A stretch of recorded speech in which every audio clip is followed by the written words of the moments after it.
aguas. Eh,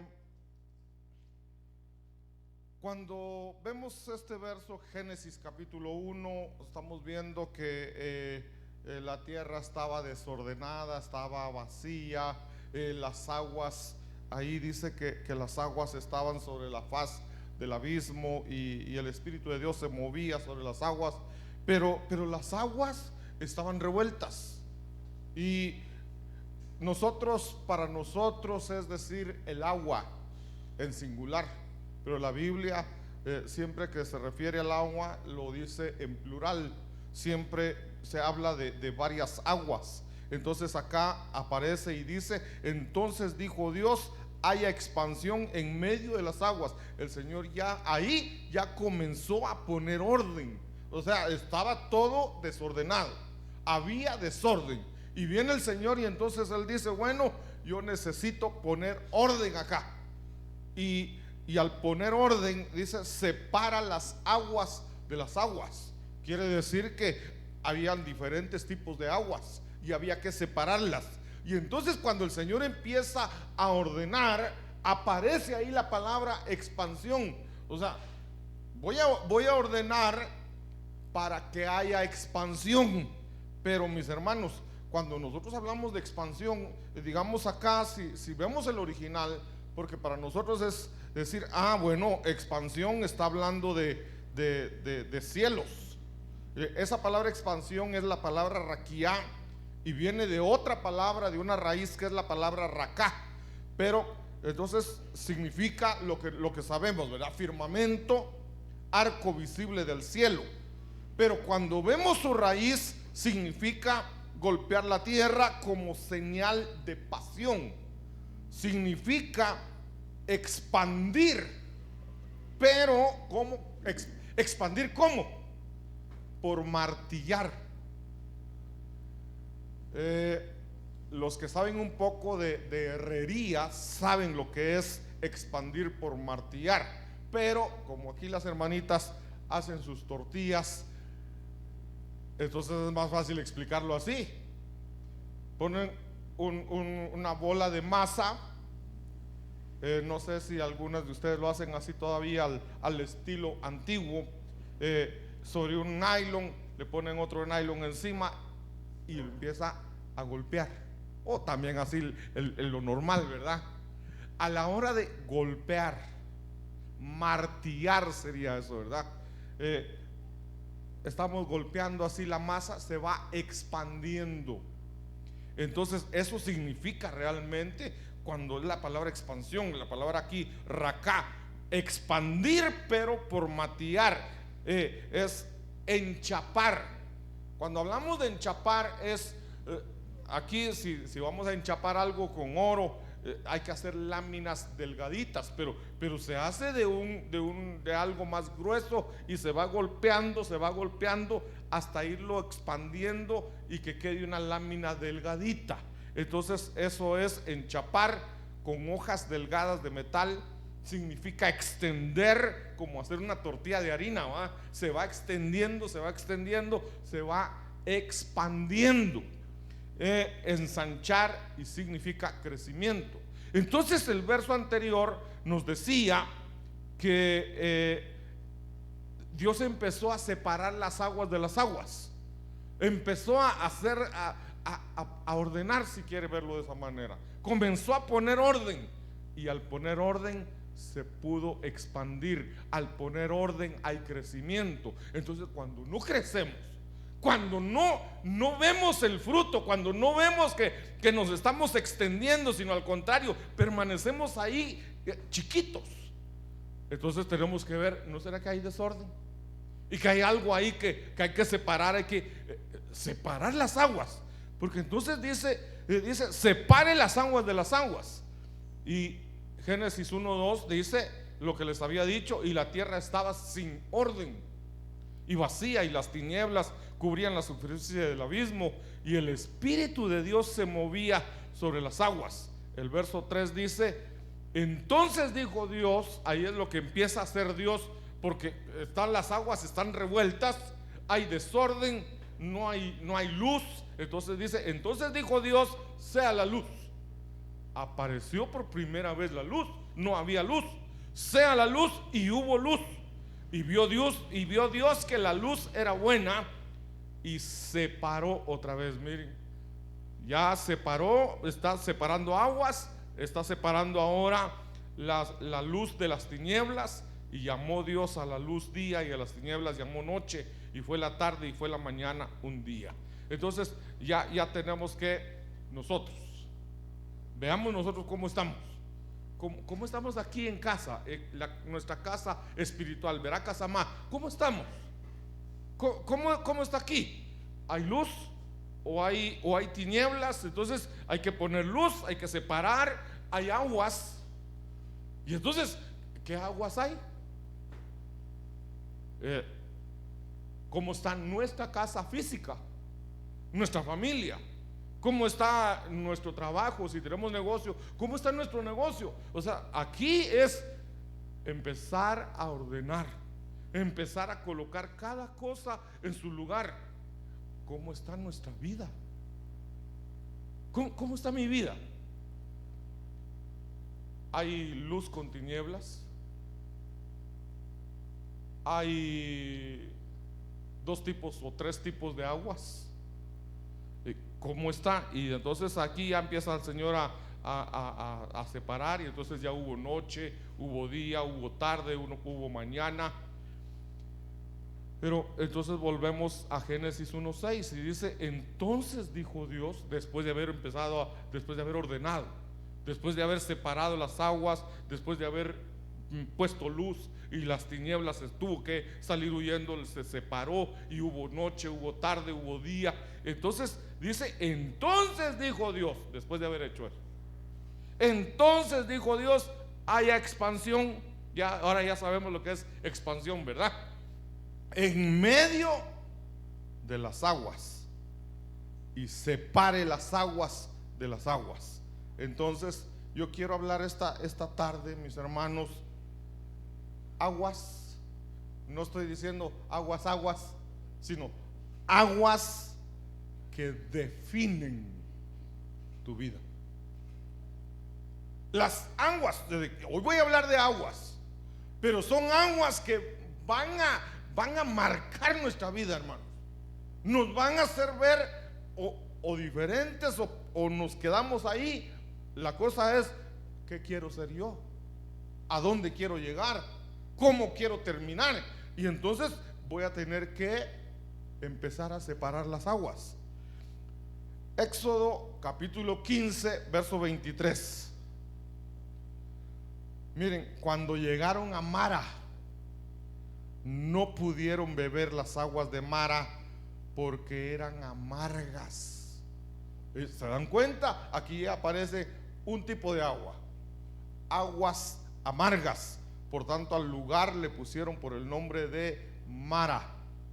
Entonces tenemos que ver, ¿estaremos bebiendo aguas amargas? ¿Tendremos nosotros aguas amargas? Esa palabra amarga, aguas amargas, ya lo sabemos, ¿verdad? La palabra en hebreo sería la palabra mará, que significa amarga, amargamente, amargar, amargo, amargura, colérico, cruel. ¿Habrá algún colérico entre nosotros? Entonces, ¿qué es un colérico? Esa viene de otra raíz, que es la palabra marar, que significa gotear. Pero cuando habla de gotear, está hablando de destilar o de una gota continua. Entonces, cuando vi esto, dije: bueno, también quiere decir afligir, enfurecer. Entonces, hermanos, pensemos por un momento: ¿tendré yo en mi vida, tendré yo aguas amargas? ¿Cómo sé si tengo aguas amargas? ¿Me enojo con facilidad? ¿Exploto en cualquier momento? Entonces tengo que tener aguas amargas. me enfurezco. O sea, se enoja con facilidad, anda afligido. Miren que afligido no es estar enojado. Es como, bien, alguien que está afligido no está para estar contando chistes, ¿verdad? Está afligido, cualquier cosita lo pone de mal humor. Entonces miren, hablando de eso de gotera continua, dice Proverbios 19:13: el hijo necio es ruina de su padre, y gotera continua las contiendas de una esposa. Las hermanas me van a linchar hoy de plano. Eso lo dice Proverbios. La mujer que anda en contiendas, no es que va de una tienda a otra, ¿va? Anda peleando por cualquier cosa. Pero aquí dice mujer, pero y no hay hombres así, peleoneros, que por cualquier cosa.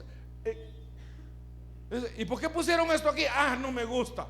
Entonces viene la esposa, lo quita, lo pone. ¿Y qué está haciendo eso aquí? Y nada les gusta. Si está bueno, si está en un lado, malo. Si está en otro, peor. Entonces, gotera continua. Las contiendas de una esposa, las peleas, por todo pelean. Miren, Proverbios 27:15: gotera continua en día de lluvia y mujer renciosa son semejantes. Espero que ninguna hermana vaya a decir: ¿para qué vine hoy? Pero esperen, hermano, no se preocupen, yo voy a empatar el partido, yo me voy a encargar de empatarlo como sea. Pero entonces está diciendo que una gota continua, hermanos, que molesta es una gota. Qué molesto es que uno esté en un lugar y la gota ahí, está uno sentado y de repente la gota empieza a caer en la espalda.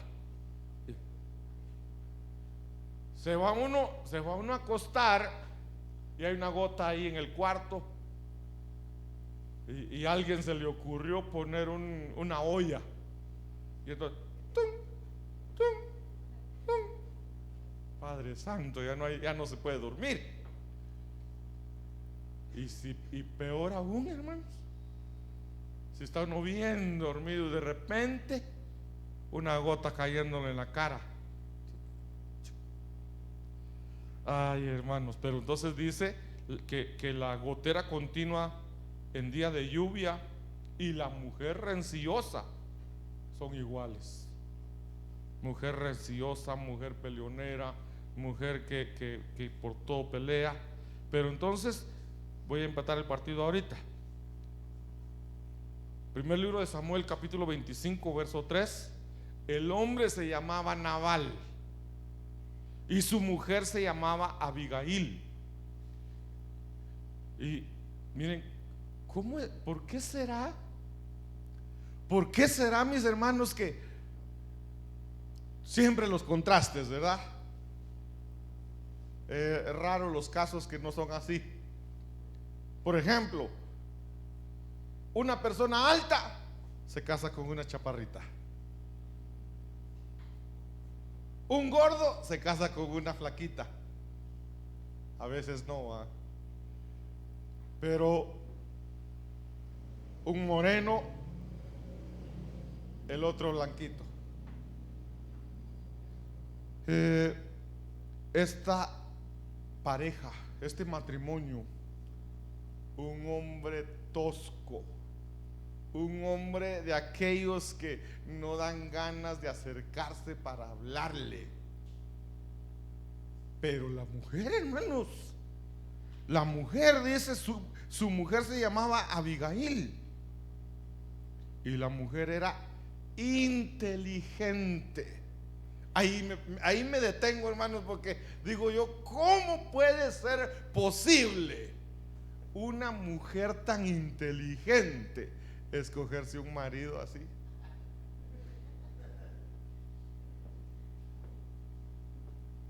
¿Qué creen ustedes que pasó? Se enamoró tanto la pobre Abby que no se fijó cómo era el hombre. ¿Alguien sabe qué significa Abigail? No es padre de gozo. Sí, ¿verdad? Padre de gozo. Porque Ab es padre. Y entonces la otra parte es gozo. Entonces era una mujer no solo hermosa, ahí dice, inteligente y de hermosa apariencia. Una mujer, ese era el otro contraste que les iba a mostrar, ¿verdad? Hay mujeres tan lindas, tan hermosas, tan preciosas, y se consiguen un marido todo feo, hermano. Gracias a Dios que no miran bien las hermanas. Si no, nos quedaríamos un montón de solteros. Pero mujeres hermosas casándose con hombres feos, pero al final dice uno lo feo, el cuerpo, al final el cuerpo desaparece, la belleza desaparece, pero el alma, ¿cómo era el alma de este hombre? ¿Y cómo era el alma de ella? Una mujer llena de gozo, de vida, hermosa, inteligente, pero el hombre era áspero y malo en sus tratos. O sea, áspero de aquel que cada palabra que dice lastima, cada palabra que dice hiere. Y no necesariamente tiene que decir palabras feas, el tono de voz. Porque a veces nosotros decimos cosas que no tienen ningún motivo para lastimar, pero el tono de voz echó a perder todo, ¿no? Este hombre físicamente, ¿cómo era? A saber, hermanos. Pero solo con que me digan que era áspero y que era malo en sus tratos, la pobre Abby, saber ni cómo aguantó. Entonces, este era un amargado, un hombre amargado, un hombre que podemos decir aguas amargas. Vamos a ver, dejemos ahí a este hombre Nabal. Miren otro, Jonás 4:1. Ese Jonás sí que no la hace, hermano. Dice Jonás 4:1: pero esto desagradó a Jonás en gran manera. O sea, la pregunta es ¿por qué se enojó Jonás? Para empezar, ¿por qué se enojó Jonás? Dice, yo sabía que tú ibas a perdonar a ese pueblo, que tu misericordia, yo sabía que tú eres un Dios grande en misericordia, por eso no quería irles a predicar.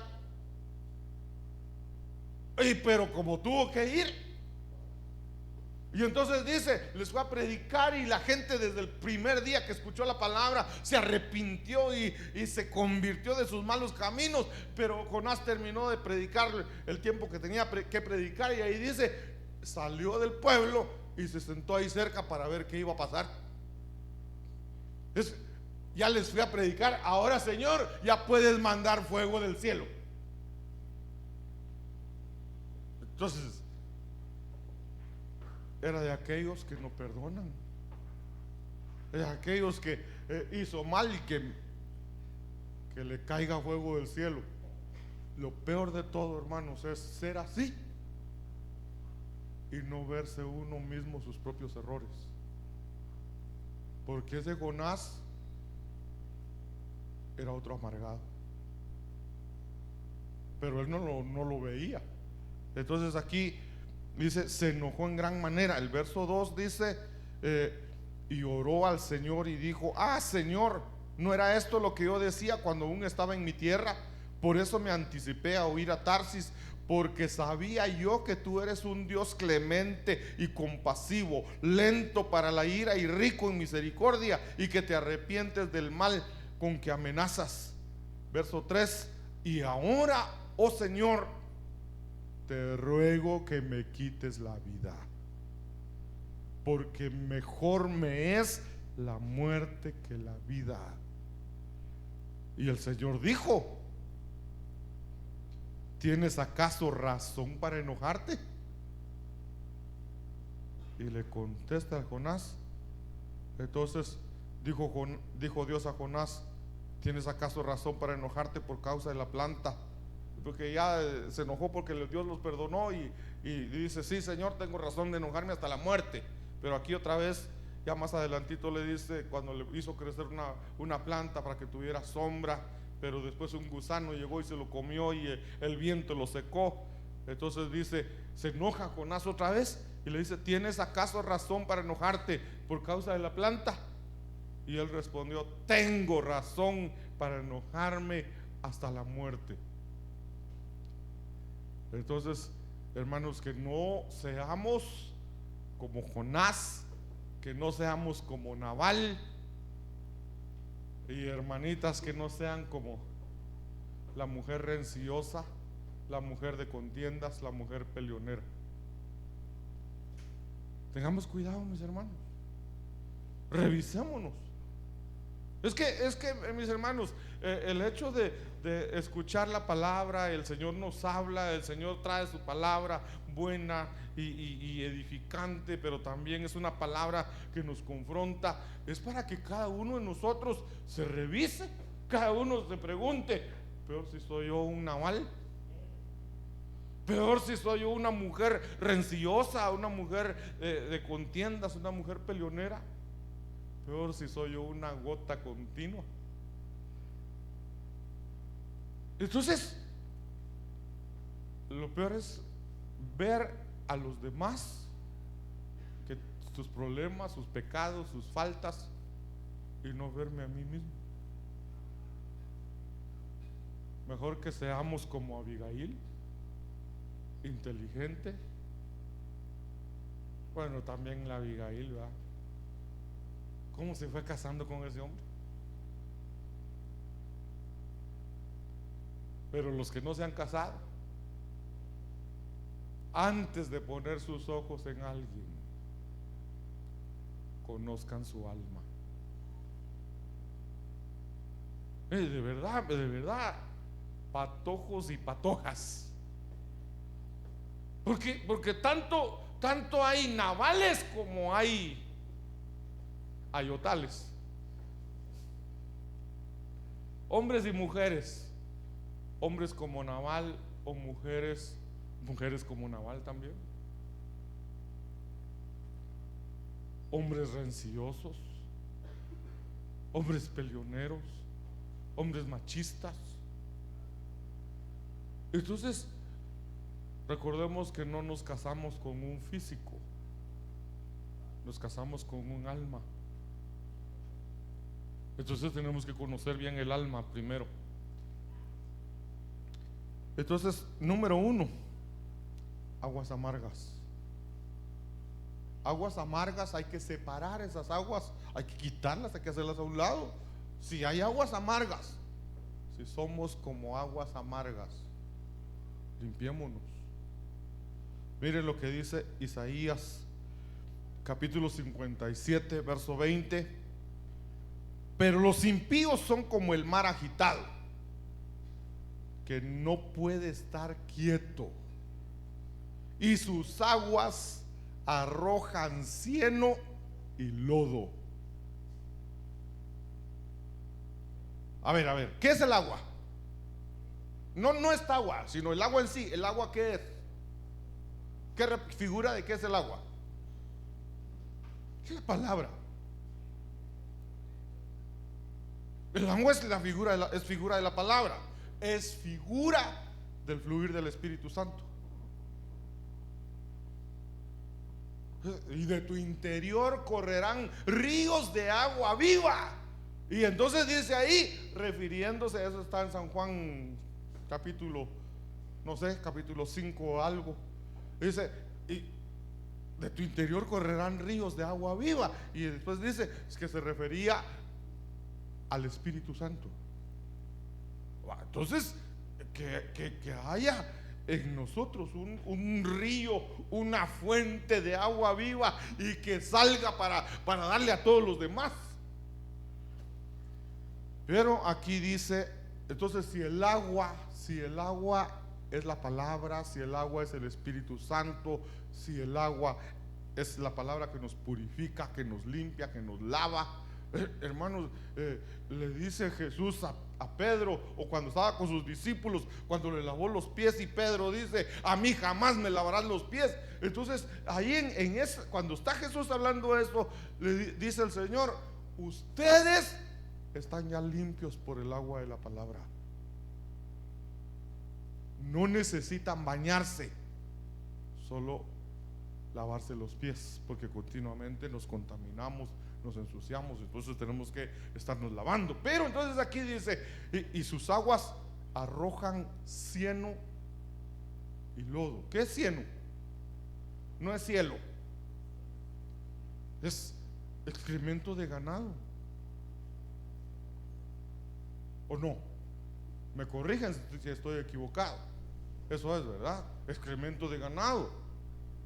Entonces el agua, miren cómo está eso. Qué agua tan, ¿cómo? Me perdonan la expresión, hermanos, qué agua tan cochina, qué agua tan sucia, tan cochina. Pero el problema es que el agua es la palabra y trae lodo. El lodo es agua con tierra. Entonces, ¿cómo viene ahí?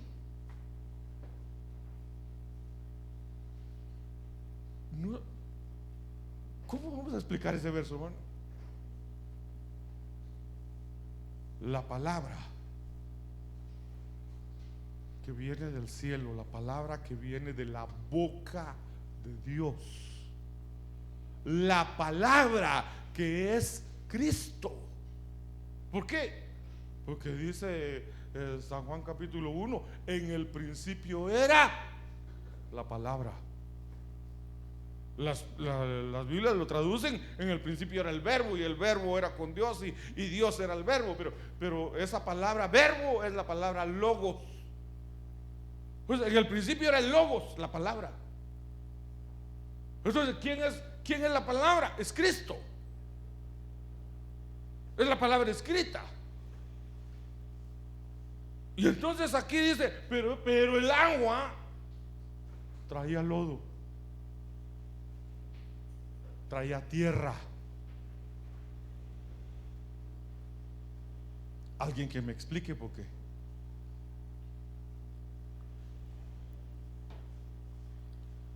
Cuando revolvemos la palabra con cosas terrenales, cuando mezclamos la palabra con cosas terrenales. Entonces miren, pues se los tengo aquí resumido para no pensar tanto. Tenemos el Evangelio de Jesucristo, las buenas nuevas, la palabra, la Biblia. Pero hay una doctrina que enseña la hipergracia. ¿Qué es la hipergracia? Nosotros predicamos la gracia. ¿Qué es la gracia? Estamos en el tiempo de la gracia. Es nuestro Señor Jesucristo vino a darnos de su gracia. Les estoy regalando la salvación. Les estoy dando la oportunidad de salvarse con pedir perdón, confesar sus pecados. Confiesa tus pecados y apártate. El que confiesa sus pecados y se aparta alcanza misericordia. Y entonces Pablo lo puso de otra forma. Pablo dice, y mejor si me buscan ese verso, cuando Pablo dice, si abunda el pecado, abunda también la gracia. Entonces pecaré más para que abunde la gracia. No. Entonces leámoslo para que ver cómo termina eso. Porque mis hermanos, no podemos, o sea, predicamos la gracia, sí, pero no una hipergracia que Pablo estaba ahí hablando de. Ustedes creen que pueden pecar deliberadamente. Ustedes creen que como podemos acercarnos a Dios confiadamente y pedirle perdón. Entonces ahorita, como dice el dicho, vale más pedir perdón que pedir permiso. Eso no va con el Señor. Voy a pecar ahorita y después me reconcilio. Eso es iniquidad. Entonces no seamos inicuos. Pero muchos dicen: la gracia del Señor está disponible, no te preocupes. O si ya pecaste, Dios te da la oportunidad de acercarte si te arrepientes. Y dice la palabra, otro verso que ¿dónde está este otro verso? Hechos 3:19. Digo yo: arrepentíos y convertíos,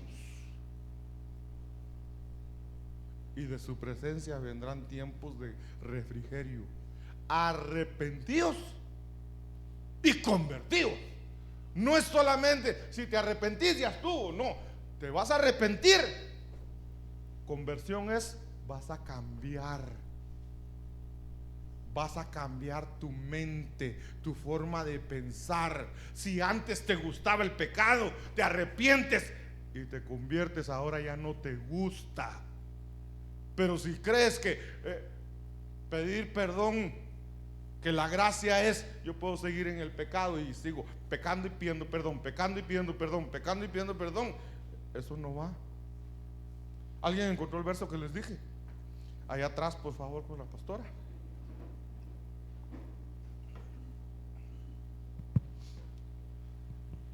Amén. El último es Hechos 3, capítulo 3, versículos 19 y 20. Así que arrepentíos y convertíos para que sean borrados vuestros pecados, para que venga de la presencia del Señor tiempos de refrigerio. Amén. ¿El otro cuál era? El otro es Romanos capítulo 5, versículo 20. Pero la ley se introdujo para que el pecado abundase, mas cuando el pecado abundó, sobreabundó la gracia. Amén. Pero entonces después es cuando viene ahí: entonces pecaremos más para que sobreabunde mucho más la gracia. No. Eso, me equivoqué, pequé, sea por ignorancia o por descuido, pequé. La gracia de Dios es mayor que mi pecado para perdonarme, pero no me da derecho a seguir pecando porque está la gracia. Pero hay una doctrina: es: no te preocupes, pide perdón y ya. Hipergracia es palabra con lodo, palabra con tierra. Tenemos que dar la palabra pura. Otro, la prosperidad. La doctrina de la prosperidad. Eso es algo que, hermanos, algún día les he dicho yo que nosotros tenemos que ser pobres. No. El Señor mismo se hizo pobre para enriquecernos. Deuteronomio 8:18. Y no te olvides que Jehová tu Dios es el que te da poder para hacer riquezas. ¿Por qué va a decir que Dios te da poder para hacer riquezas si Dios quiere que seamos pobres? No, Dios no quiere que seamos pobres. Dice que las bendiciones de Abraham son para nosotros. ¿Y cuáles son las bendiciones de Abraham? Vete de tu tierra y de tu parentela y te bendeciré y te multiplicaré y te haré una gran nación. O sea, a Abraham le está prometiendo riquezas. Y ese mismo verso se complementa con Deuteronomio 8:18 al final, que después dice y no te olvides de que Jehová tu Dios te da poder para hacer riquezas a fin de cumplir el pacto que hizo con vuestros padres. ¿El pacto? ¿Cuál es el pacto? Que le dijo a Abraham que lo iba a hacer rico. Te multiplicaré, te engrandeceré, te bendeciré en gran manera. Eso es para nosotros. Pero el evangelio de la prosperidad predica que tú busques la riqueza, que tú busques la prosperidad, y Dios jamás dijo que lo buscáramos. Mateo 6:33: buscad primero el reino de Dios y su justicia, y la prosperidad vendrá por añadidura. Tenemos que buscar a Dios y Dios nos da las riquezas. Pero el evangelio de la prosperidad busca las riquezas en vez de buscar a Dios. Es un enfoque que se basa solo en la prosperidad. Otro, el reino ya. ¿Qué es el reino ya? El reino, Jesús dice, bueno, arrepiéntanse, conviértanse, porque el reino de los cielos se ha acercado a vosotros. Se ha acercado. ¿Por qué se acercó? Jesucristo es el reino. Él se acercó a nosotros, y por eso el pueblo judío lo crucificó, porque ellos esperaban un rey terrenal, y Él vino a poner su reino espiritual. Va a haber un reino terrenal en el milenio, pero todavía falta. Pero hay una doctrina que dice, ya el reino ya está aquí. Y entonces metámonos a política, gobernemos. No, tengamos cuidado con eso. No revolvamos la palabra con tierra, con lodo, con cieno. Entonces, lo que se debe de predicar es, no sé si lo alcanzan a ver ahí, arrepentimiento y conversión. Hechos 3:19. Arrepentidos y convertidos. Arrepentidos y convertidos. Que se vea el cambio de vida.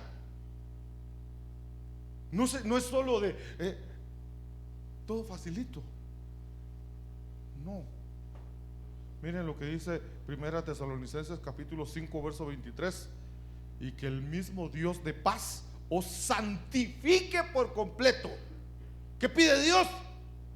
Que te santifiques, que seas santo en todo vuestro ser. ¿Qué es todo nuestro ser? Espíritu, alma y cuerpo. No me voy a santificar solo en el espíritu y mi cuerpo hace. Es que hay otra doctrina, hermanos, que anda diciendo el cuerpo volverá a la tierra. ¿Qué importa lo que hagas con tu cuerpo? No importa si pecas con tu cuerpo, porque al final el cuerpo se va a la tierra, vuelve a la tierra. Tu alma y tu espíritu, eso, que se mantengan santos. No, todo vuestro ser, espíritu, alma y cuerpo, dice, sea preservado irreprensible para la venida de nuestro Señor Jesucristo. Entonces, estas aguas con lodo, aguas con tierra, palabra mezclada con cosas terrenales, hablan de cosas. Nosotros seguimos la verdad absoluta. Esto lo prediqué hace un tiempo. Nosotros buscamos, seguimos, predicamos, enseñamos, vivimos la verdad absoluta. ¿Qué es la verdad absoluta? Es Cristo. La verdad absoluta es Cristo. ¿Y cuál es su verdad? Su palabra. Entonces, si la palabra dice tal cosa, eso es. Pero agua revuelta con tierra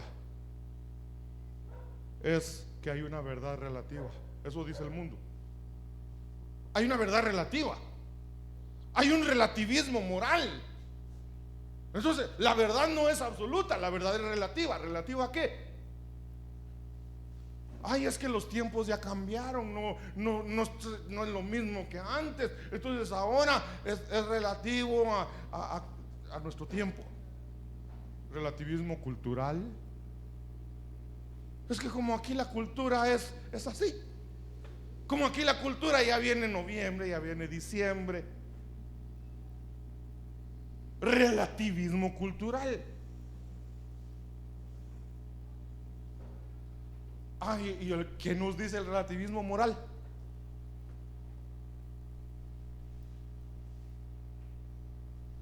Lo que para algunos es inmoral, para otros no.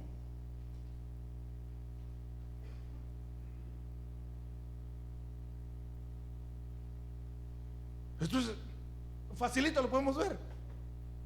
Ay, Dios mío. Ay, Dios mío. Díganme ustedes cosas que para unos es inmoral y para otros no.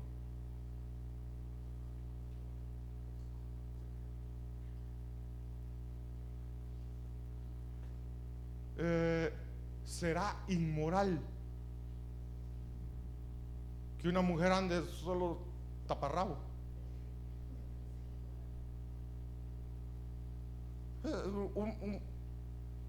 Un pañuelo se ponen aquí y ahí va.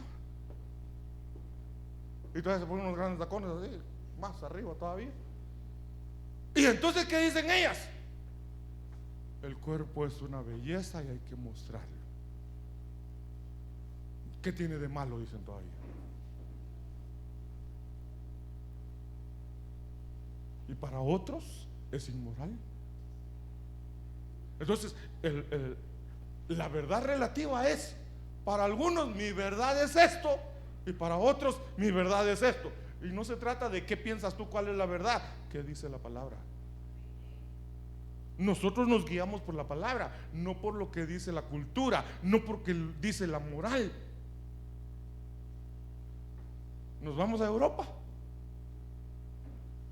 las mujeres ahí todas hacia afuera, y es normal. Ay, entonces me voy para Europa, dicen las mujeres.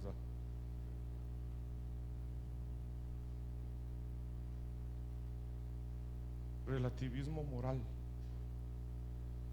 el secularismo. Entonces, si mezclamos todo eso, porque hay tantas iglesias, tantas, hablemos denominaciones si quieren. Para empezar, ¿qué son las denominaciones?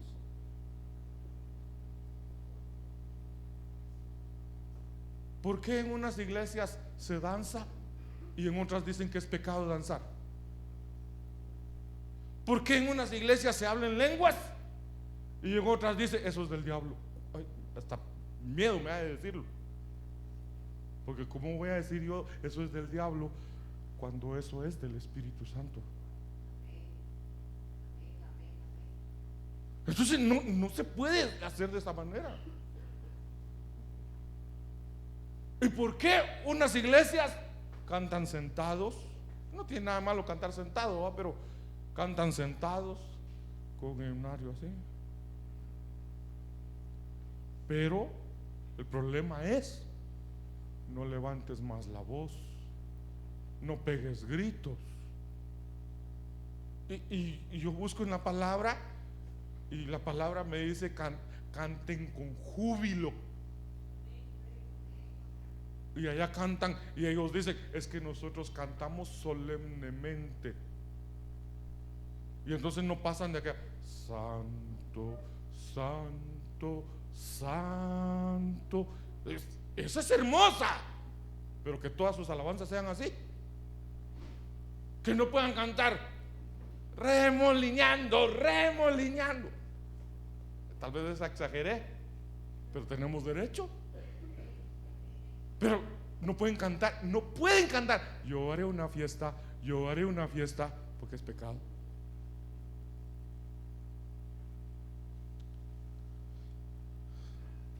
Hay mucho relativismo. El relativismo es el que hace que se mezcle el mundo con la iglesia. ¿Qué tiene de malo? ¿Qué tiene de malo que pongamos un arbolito aquí? Iglesias donde los servidores en diciembre se ponen su gorrito de santa.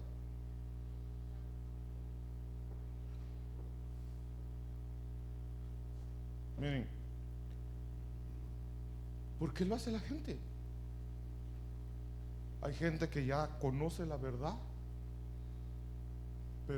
pero sigue practicando sus costumbres y conocen la verdad, es lo peor. Conozco un pastor de una iglesia grande, entendió que no podía estar metiendo la Navidad a la iglesia, pues. Y entonces él dijo: ya lo entendí, el Señor me habló, no vamos a celebrar este año, ya no vamos a celebrar la Navidad. Y se le fue un montón de gente. Y cuando andaba en su viaje por Costa Rica, regresó y dijo: cuando andaba por Costa Rica, el Señor me habló que podemos celebrar la Navidad. ¿Saben qué, hermanos? Esa es agua con cieno.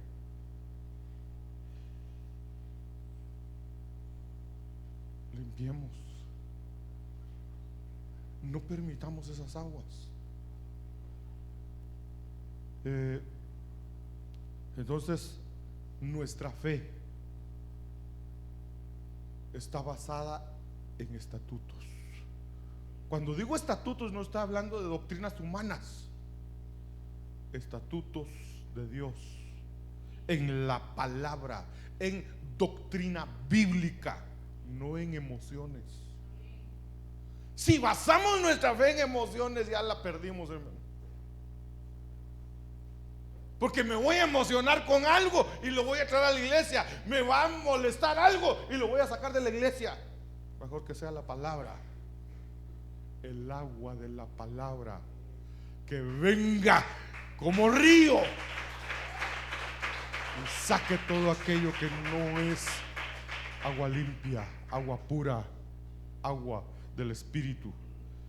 Primera de Corintios capítulo 10 verso 12 dice: por tanto, el que cree que está firme, tenga cuidado, no sea que caiga. Entonces, aguas con lodo. Ya vimos aguas amargas, aguas con lodo. Ahora hay uno que es hermoso, hermano. Salmos 23:2: en lugares de verdes pastos me hace descansar, junto a aguas de reposo me conduce.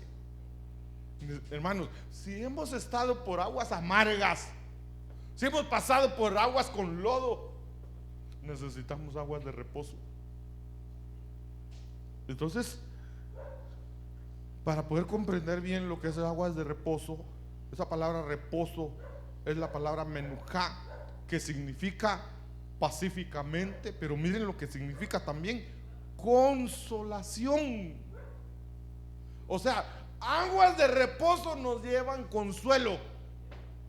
Estabas triste, estabas desesperado, angustiado, estas aguas te traen consuelo.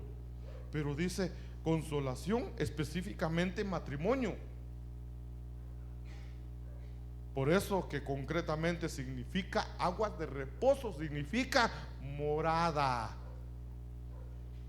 significa consuelo, lugar de descanso, habitación, paz, reposar, reposo.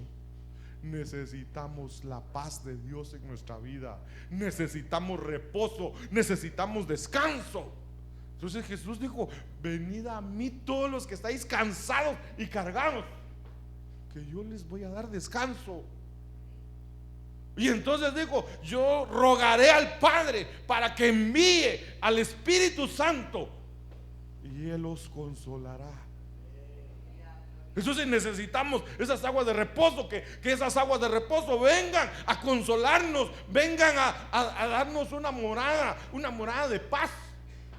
¿Hay paz en tu casa? Sí, que en paz descanses.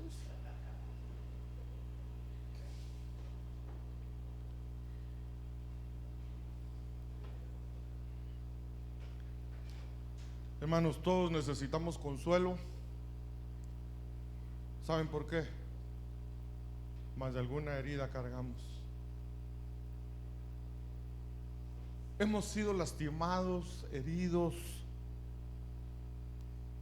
Quizá alguien ha estado recibiendo palabras ásperas, palabras duras, acusaciones, palabras cortantes. Hay palabras que hieren, hermanos, actitudes que lastiman. Necesitamos aguas de reposo. Esas aguas de reposo que vengan. Es como cuando,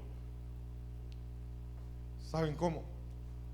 Para los que les gusta el picante y de repente comieron un picante de aquellos que nunca lo habían probado, diente de perro,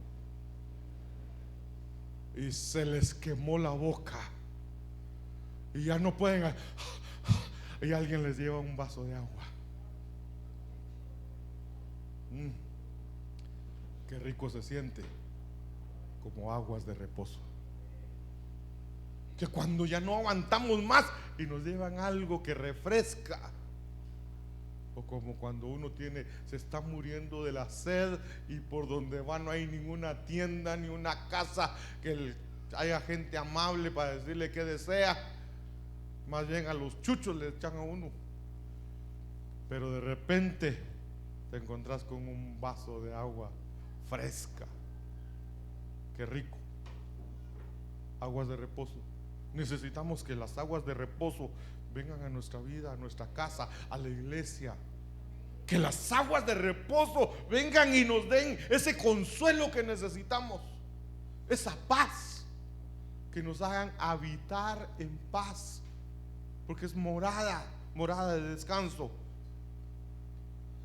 Ezequiel capítulo 36, verso 25: entonces os rociaré con agua limpia y quedaréis limpios de todas vuestras inmundicias y de todos vuestros ídolos os limpiaré. Entonces el Señor viene y dice: te voy a dar agua limpia, que viene a limpiarte de toda inmundicia.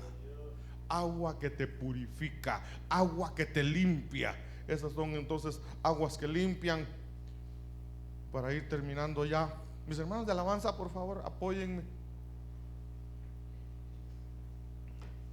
Aguas que limpian. Miren que ya me estaba durmiendo ahí. Vamos a reclamar a los de la imprenta. Ezequiel capítulo 47, verso 9: y sucederá que donde quiera que pase el río, todo ser viviente que en él se mueve vivirá. Donde pase el río, todo ser viviente vivirá. Se estaba muriendo. ¿Por qué va a decir todo ser viviente vivirá si estaba vivo? Se estaba muriendo. Todo ser viviente vivirá. Y habrá muchísimos peces, porque estas aguas van allá y las otras son purificadas. Si tenemos agua sucia, si tenemos agua con lodo, el Señor enviará agua limpia que purificarán nuestras aguas. Así vivirá todo por donde pase el río del Espíritu. Isaías capítulo 12, verso 3: con regocijo sacaréis aguas de los manantiales de la salvación. Te vas a gozar, te vas a deleitar sacando agua de salvación, agua que te da sanidad. Como dice aquel canto hermoso. El agua que me diste, Jesús, yo la tomé. El agua de la peña. Necesitamos esa agua que es Cristo, el agua de la peña. Entonces, aguas de sanidad, aguas de salvación, aguas que nos van a sanar, miren, necesitamos a veces puede que en nuestra casa haya pobreza, haya escasez. Aguas que traen sanidad, sanidad a nuestras finanzas. Aguas que sanan enfermedades físicas y materiales. Aguas que nos liberan de la opresión espiritual. Aguas porque hay falta de fe por la dureza del corazón. Aguas que vienen a limpiar, a quitar la amargura y el resentimiento. Aguas para restaurar generaciones. Inclina tu rostro y medita por un momento. ¿Será que hay algún agua? Aguas amargas, aguas con lodo. ¿Cómo está mi vida? ¿Cómo estoy?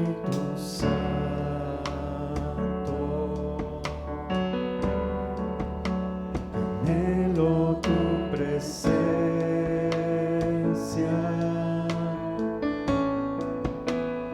con poder y gloria,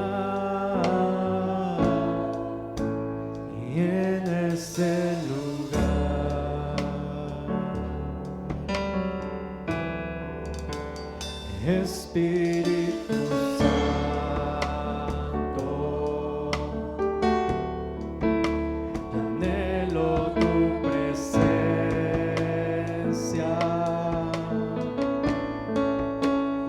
con poder y gloria, y en ese lugar.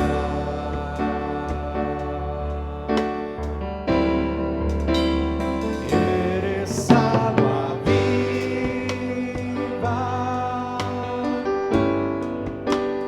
fuente inagotable,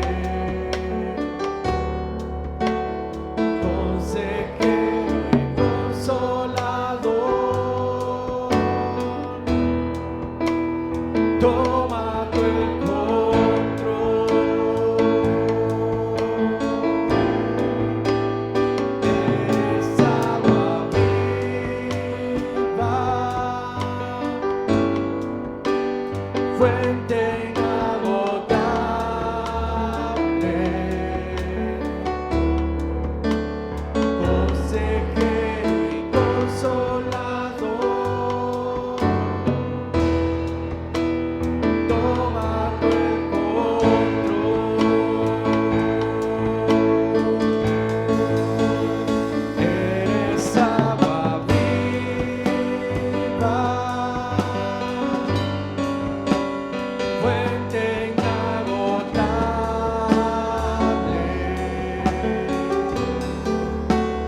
consejero y consolador. Toma tu control.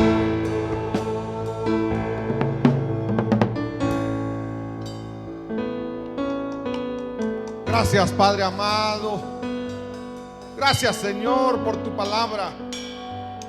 Ayúdanos, Padre bendito, que tu Espíritu Santo venga a nuestra vida y nos revele, Señor, qué tipo de agua estamos bebiendo, qué tipo de aguas tenemos en nuestra vida, Señor, para poder desechar toda aquella agua y separar las aguas de las aguas y quedarnos con esas aguas de reposo, con esas aguas que purifican, con esas aguas que dan sanidad, esas aguas que dan consuelo, Señor, en el nombre de Jesús. Gracias por tu palabra, Señor. Sella esta palabra, sella esta administración en el nombre de Cristo Jesús. Amén, amén y amén.